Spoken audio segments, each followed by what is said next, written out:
계십니까? 이게 말이 됩니까? 헌법을 그렇게 잘 아는 나경원 의원은 왜 내란범이 국회를 침탈할 때 가만히 계셨나요? 무슨 말씀하세요? 그럼 추미애위원회가 어디가 계셨습니까? 어디가 계셨어요? 그럼 만약에 진짜 전시사표였으면 지상보고 해야 될 거 아닙니까? 추미애위원회가 어디가 계셨습니까? 선전보고도 국회에서 해야 될 거 아니에요. 전시 상황이었으면. 왜 국회의원이 국회 안 있었냐고요? 심지어 국회에 있으면서 본인 표결을 왜 안 하는 거예요 도대체? 자, 다시 한번 경고합니다. 증인이 정당한 이유 없이 증언을 거부할 때는 징역 또는 3년 이하의 징역 또는 1천만 원 이하의 벌금에 1천만 원 이상 3천만 원 이하의 벌금에 처하도록 돼 있고요. 이런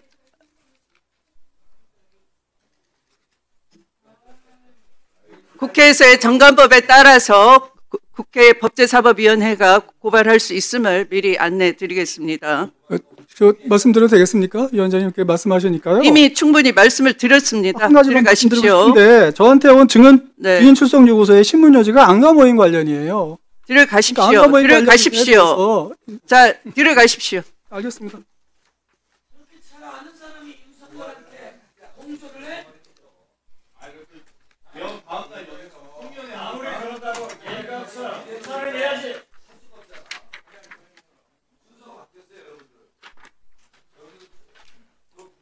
다음은 법제처의 업무 보고를 받도록 하겠습니다. 조원철 법제처장님 나오셔서 인사와 간부 소개를 해 주신 후에 업무 보고를 주요 현안 위주로 간략하게 해 주시기 바랍니다. 예, 법제처장 조원철입니다. 존경하는 추미애 위원장님과 여러 위원님들을 모시고 오늘 국정감사를 받게 된 것을 매우 뜻깊게 생각합니다. 저는 지난 7월 법제처장으로 취임한 이후에 법제처가 법치 행정의 근간을 지탱하는 법제기관으로서의 그 본연의 책무를 충실히 수행하도록 노력해 왔습니다. 무엇보다 시대에 뒤떨어진 불합리한 행정 법령들을 정비하여 국민과 기업의 권익과 자유로운 경제활동을 부당하게 침해하는 일이 없도록 하겠습니다.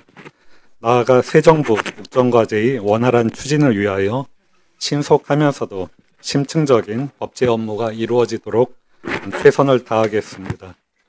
아울러 AI를 적극 활용하여 법령 정보 서비스 수준을 높이고 행정 업무의 효율화를 도모하겠습니다. 오늘 국정감사를 통해 그동안 위원님들께서 다소 미흡하게 느끼셨던 부분이나 법제정책에 대해서 필요한 말씀을 주시면 향후 업무에 충실히 반영하여 더 나은 법제처로 발전하는 계기가 되도록 하겠습니다. 구체적인 업무 보고에 앞서 출석한 법제처 간부들을 소개해 드리겠습니다. 차장 김창범입니다. 기획조정관 최영찬입니다. 법제정책국장 김진입니다. 행정법제국장 권태웅입니다. 경제법제국장 안상현입니다. 사회문화법제국장 최양석입니다. 법령해석국장 손대수입니다. 법제지원국장 양미향입니다.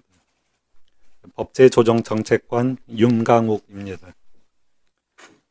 예, 이어서 업무 현황을 보고드리겠습니다. 업무 현황 보고서를 참고해 주시기 바랍니다. 일반 현황과 예산 집행 현황은 보고서 1쪽부터 5쪽까지 서면으로 가름하겠습니다. 주요 업무 추진 실적 및 향후 계획을 보고드리겠습니다. 9쪽 정부 입법 총괄 관리입니다.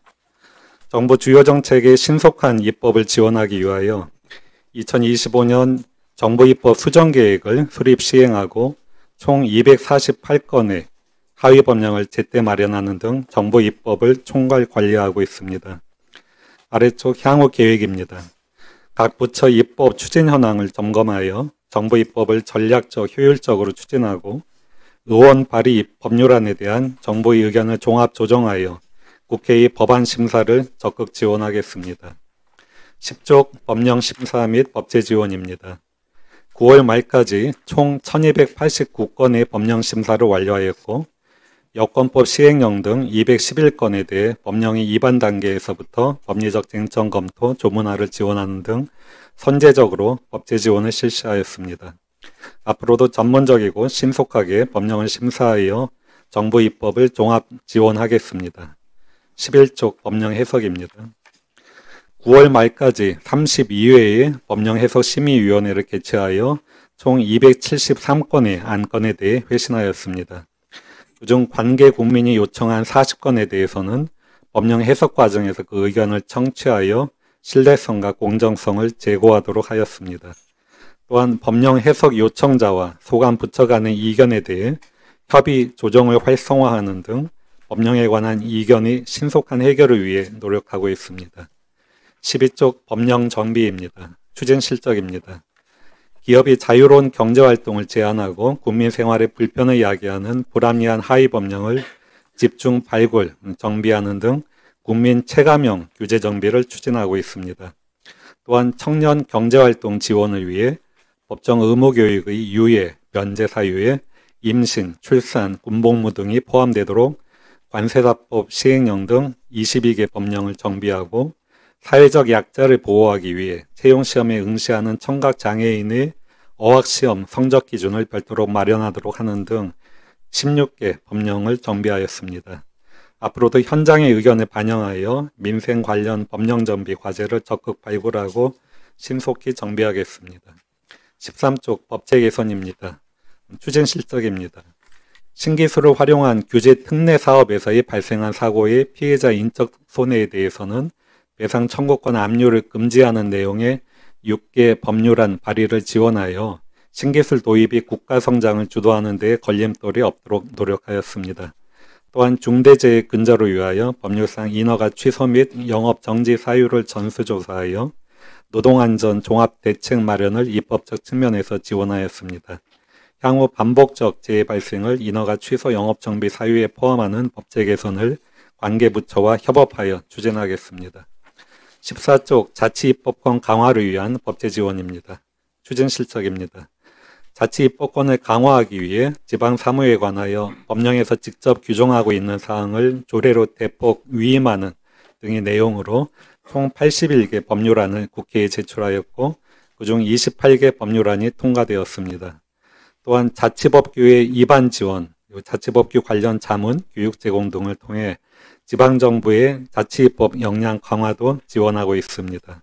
앞으로도 자치입법권 강화 관련 나머지 법률안이 조속히 국회를 통과하도록 지원하고 국가정책 수립 및 입법 과정에서 지방정부 의견 수렴을 강화하기 위하여 정부위원회의 지방참여를 확대하는 법령 정비를 추진해 나가겠습니다.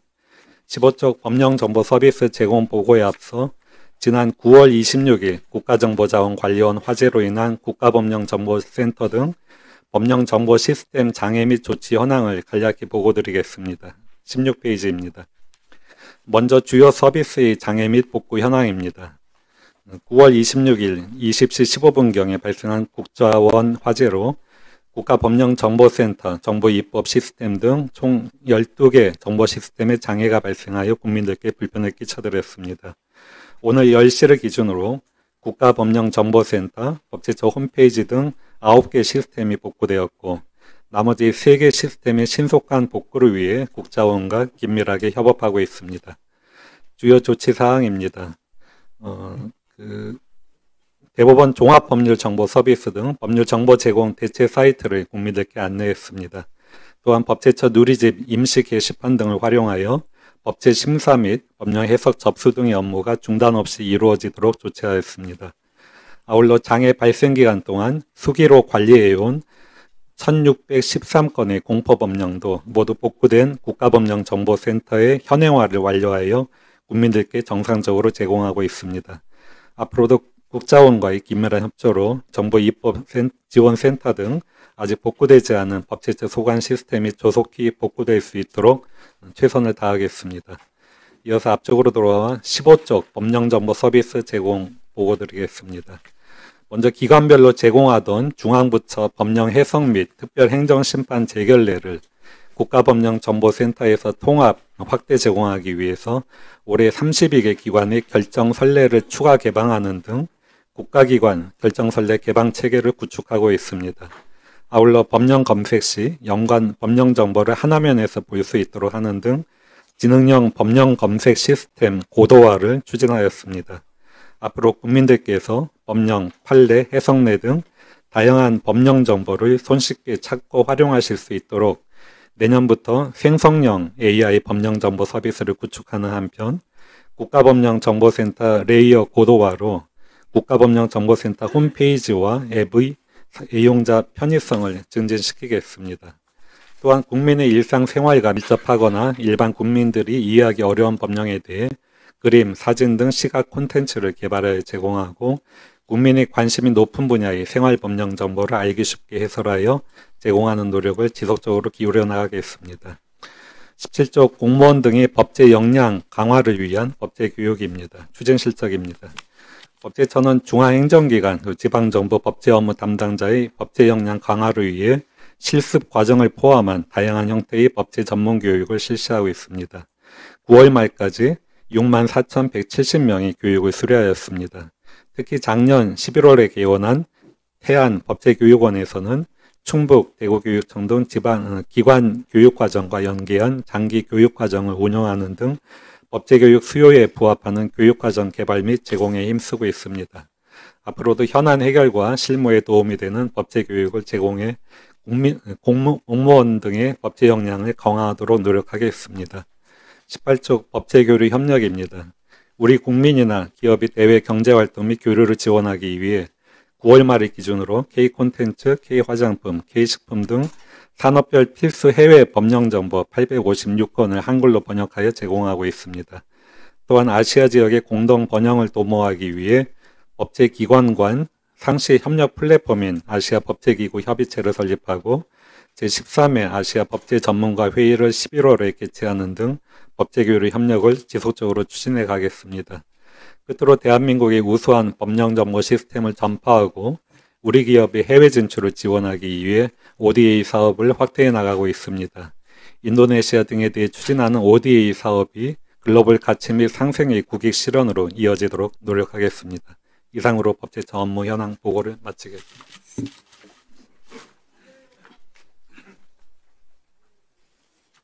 네, 조원철 법제처장님 수고하셨습니다. 다음은 국감 대상 기관에 대한 질의와 일반 증인에 대한 신문 순서입니다. 질의 시간은 질의와 답변을 합쳐 5분으로 하고 배부된 질의 순서에 따라 진행하도록 하겠습니다. 자료 요구하실 위원님 계십니까? 네, 나경원 위원님. 먼저 자료 요구 전에 유감을 좀 표시합니다. 우리 증인은 분명히 헌법과 국회법에 따라서 형사소추 내지 공소제기될 염려가 있기 때문에 당연히 선서 거부권이 있습니다. 국회에서 이 선서를 강요하고 압박하는 것은 한마디로 우리 국회에서 국민의 이름을 팔아서 할 수 없는 일을 하는 것이다. 그래서 이러한 일은 법사위에서 반복되지 말아야 된다는 점을 지적합니다. 법제처장님, 헌법 주석서, 법제처 2010년 발간 헌법 주석서에 따르면 헌법 제84조 대통령이 재직 중 내란 외환의 죄를 범한 경우를 제외하고는 형사상 소추를 당하지 아니한다에 대해서 분명히 여기에는 이렇게 해석을 했습니다. 형사상 소추는 기소를 의미한다고 되어 있는데, 자, 이 법제처의 공식 해석과 다른 일이 지금 현재 벌어지고 있는데 법제처에서 이 해석을 바꾸기 위한 회의를 한 적이 있는.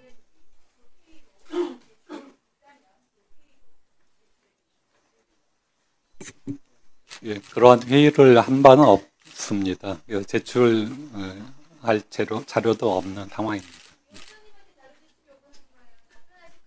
자료 제출 요구는 위원장에게 하는 것이고요. 기왕에 자료 제출 요구와 무관한 발언을 하셨는데요. 헌법재판소는 2025년에 소추는 기소와 공소유지를 포함한다라고 돼 있어서 나경원 의원님이 궁금해하시는 것은 위원장의 발언으로 답변이 됐으니까 뭐 법제처장님 알아서 하십시오. 자, 그리고 네, 서영교 위원님. 알아들으셨으면 다행입니다. 예, 위원장님. 윤석열 정부가 법을 위반해서 시행령 통치를 했습니다. 이 시행령 통치, 박근혜도 시행령 통치하려고 하다가 이것을 문제 제기한 유승민 제거하면서 박근혜도 그만뒀습니다. 감옥으로 갔죠. 윤석열도 시행령 통치를 하려고 했는데요. 이와 관련해서 윤석열은 법무부의 인사정보관리단 규정을 바꾸면서 시행령 통치를 하려고 했고, 행정안전부 경찰국 신설을 하면서 시행령 통치를 하려고 했고, 검찰 정상화법을 무력화하면서 시행령 통치를 하려고 했습니다. 이와 관련해서 법제처가 연구한 자료가 있을 것 같습니다. 이에 대해서 자료를 요청합니다. 위원장님, 자료를 요청해 주십시오. 네, 서영교 의원님이 자료 요청한 것은 우리 법사위원님들한테 공통적으로 배부해 주시기 바랍니다. 몹시 궁금합니다. 네. 저기 증인으로 나오신 이완규 법제처장님 시절에 이루어진 일이니까 그 어떤 그 서영교 의원 질의 외에도 많은 것들이 이루어졌는지 살펴봐 주시고 해당 자료도 함께 주시기 바랍니다. 네, 질의에 들어가겠습니다. 미리 고지한 바와 같이 5분간의 시간을 잘 활용해 주시기 바랍니다. 박균택 위원님부터 질의 시작해 주십시오. 예, 조은철 법제처장님, 예. 고생 많으십니다. 예. 예, 지난 정부에서 검찰청법 직접 수사 대상이 6대 범죄에서 2대 범죄로 줄었었지 않습니까? 예. 그런데 뒤에 부패 경제 범죄 등이라고 등자가 하나 들어간 걸 토대로 해서 수사 범위를 잔뜩 늘렸습니다. 6대 범죄에 있다가 없어졌던 선거 범죄까지 집어넣는다든가, 애초에 존재하지도 않았던 어떤 형사사법 분야의 무고 위중죄까지 집어넣는 식으로 해가지고 사실상 시행령을 통해서 입법을 했습니다.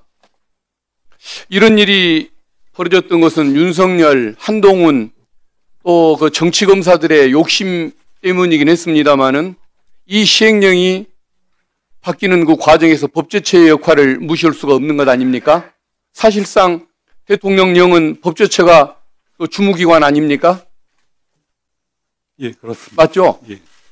결국은 그 법제처가 윤석열 정권에게 이런 식으로 협조를 해주다 보니까 윤석열 정권은 이 법을 무시하는 것을 뭐 별것이 아닌 일로 여겼고, 나중에는 더 오만해진 결과 헌법까지 위반을 하다가 저렇게 탄핵받고 쫓겨났는데, 결국은 수많은 기관들, 수많은 정치인들이 그 내란 본색을, 또 수구 본색, 내란 본색을 지녔던 윤석열을 위해서 충성을 했지만, 법제처도 이 부분에 있어서는 분명히 협조를 했던 것이 맞습니다. 근데 이제 저는 과거에 2000년도부터 법제처 공무원들을 많이 상대를 해왔습니다만은 굉장히 자부심도 높고 독립성도 높은 분들이 법제관들이었던 것 같습니다. 실력이 우선 좋았고, 또 파워가 있는 어떤 그 행정 그 부서의 과장을 맡는 것보다도 법제 업무를 하면서 법제관 얘기를 호칭을 듣는 것을 더 좋아했던 것 같고, 또 상사들이 어떤 지적을 하면은 직급이 높기 때문에 우리가 받아들이는 것이 아니고 경험에서 오는 실력이 우리보다 우수하기 때문에 받아들이는 거다라고 얘기할 정도로 그런 그 자부심, 긍지를 가지고 있는 걸 보고 저는 참 존중하는 마음을 가지고 있었는데, 어떻게 해서 그 어떤 멋진 전통을 가져오던, 명예감을 가져왔던 법제처가 윤석열 정권에서 한순간에 무너져 버릴 수가 있었던 것인지, 그것에 대한 어떻게 반성, 뭐 이런 성찰 같은 것들이 내부에 좀 있는지 한번 뭐 답을 좀 주십시오. 예, 그 지난 정부에서 그 법제처의 그 어떤 범죄 업무라든가 법령 심사 업무에 있어서 국민들의 눈높이에 맞지 않는 여러 그 심사 결과들이 있었던 것 같긴 합니다.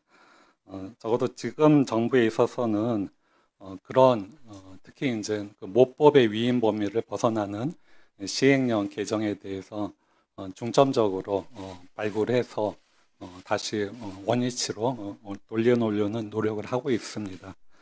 지금 그 위원님께서 말씀하신 그 지난 정부에서의 검수원복 시행령이 사실은 그 2022년도에 개정된 검찰청법에 사실상 반하는 것으로 보인다는 점에 있어서는 지난 정부에서의 법제처의 그러한 심사 업무 추진 내용이나 결과가 상당히 조금 그 모법의 그 내용이나 취지에 비춰봐서는 문제가 있다고 인정합니다. 앞으로 바로 잡을 분들은 이제 제가 지적하는 것은 이게 어떤 단건의 해석에 관한 문제가 아니라 이재명 정부 하에서는 그런 일이 없겠지만 나중에 10년, 20년 후에 또 윤석열과 같은 그 정권이 다시 태어나지 말란 법이 어디 있겠습니까? 그런 정권이 태어나더라도 법조체는 어떤 그 본분에 충실한 자존심을 지키는 그런 기관이 될 수 있는 방법을 한번 강구해 주시는 게 좋겠다. 이 말씀을 드리고자 하는 것입니다. 예, 내부적으로 깊이 연구해서 한번 그런 시스템이 도입될 수 있도록 노력하겠습니다. 그리고 국가법령정보센터 화면을 보면은 그 법제처는 묘하게도 그 모바일용, 그 스마트폰용으로 화면이 구성이 안 돼 있는 것 같습니다.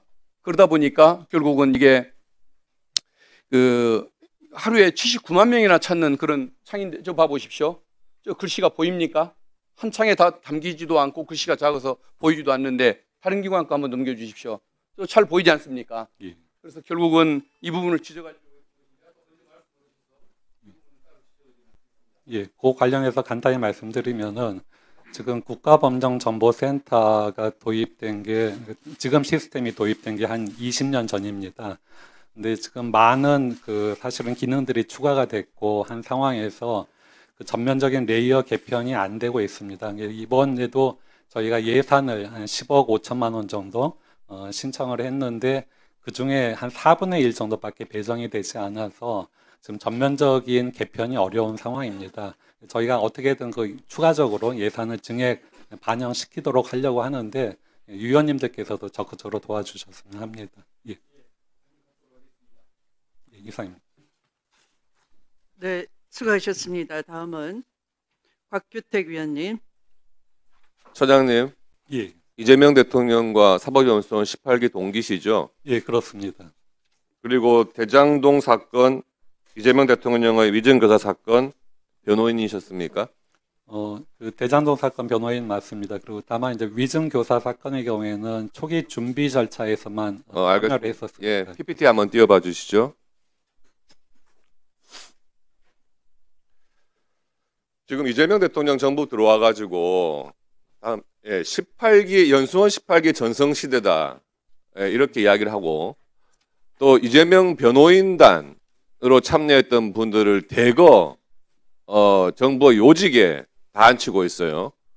법제처장님 비롯해가지고 국정원 기조실장, UN 대사, 금융감독원장 정말 뭐 전문적인 영역하고는 아무런 상관없이 이렇게 많은 사람들을 변호인이었다는 이유로 고액의 연봉을 받는 자리에 이렇게 다 임명을 하고 있는 겁니다.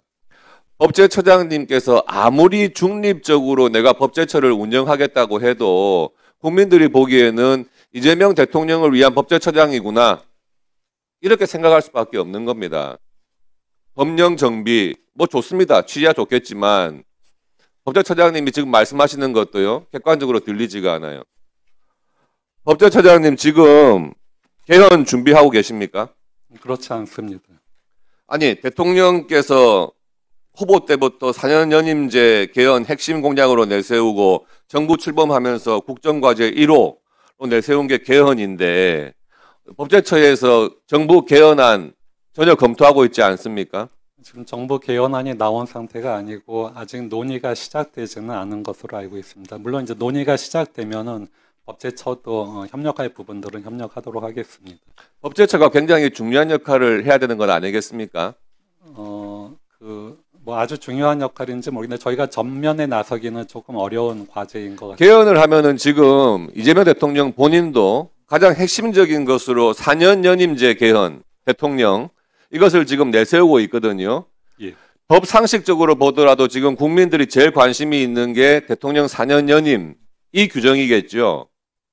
지금 잘 아시듯이 우리 헌법 128조 제2항에 보면 대통령의 임기 연장 또는 중임 변경을 위한 헌법 개정은 그 헌법 개정 제안 당시 대통령에 대하여는 효력이 없다 돼 있죠.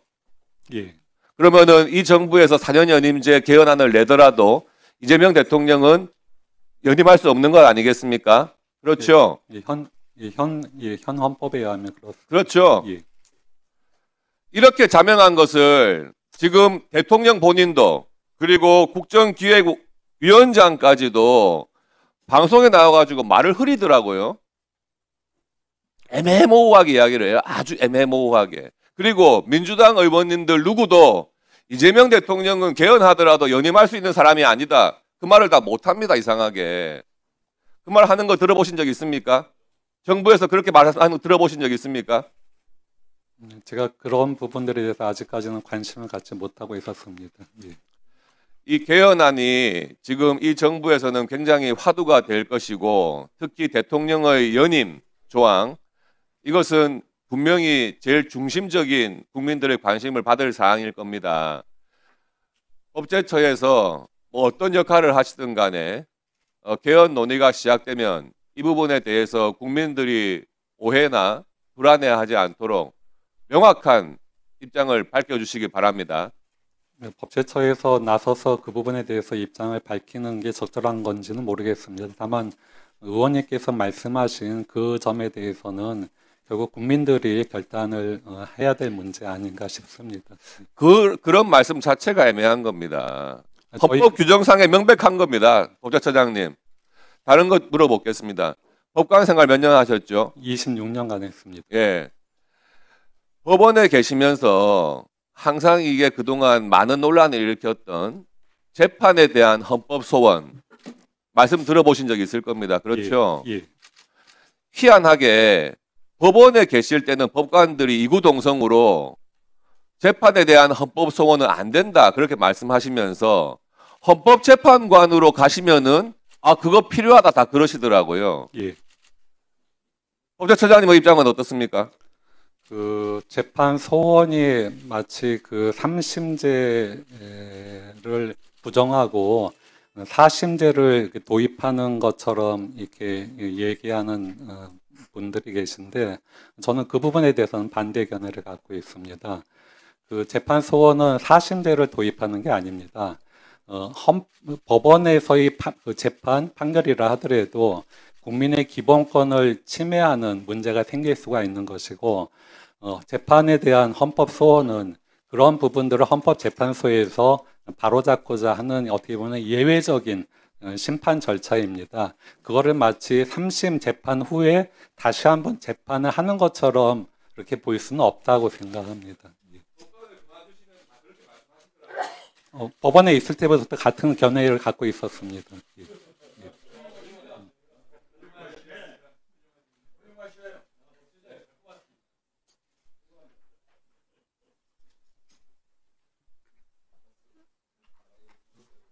네, 법제처장님, 그 애매하게 해석의 여지를 남겨서 뭐 새로운 논란을 제공할 필요는 없습니다. 이거 국감장에 야당 의원님들이 뭐 이리저리 이렇게 의도를 캐치하기 위해서 묻는 질문에 대해서는 소신껏 분명하게 간결하게 답변해 주시면 되겠습니다. 예, 알겠습니다. 네.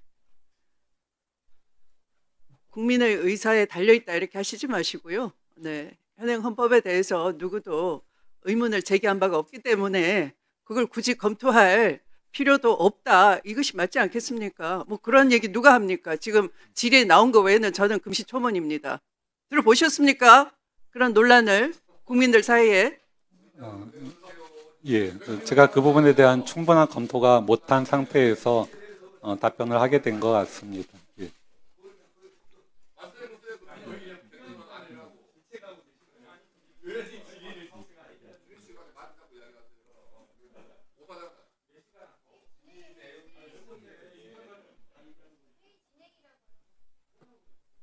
위원장의 회의 진행을 끈끈이 방해하거나 이 소음을 넣으면 발언 제한 당하실 수 있다는 것을 경고합니다. 더 나아가서 퇴장 명령을 할 수도 있다는 것을 미리 경고해 드립니다. 특히 곽규택 위원님 너무 소란스럽네요. 네. 네, 서영교 위원님 질의해 주시기 바랍니다.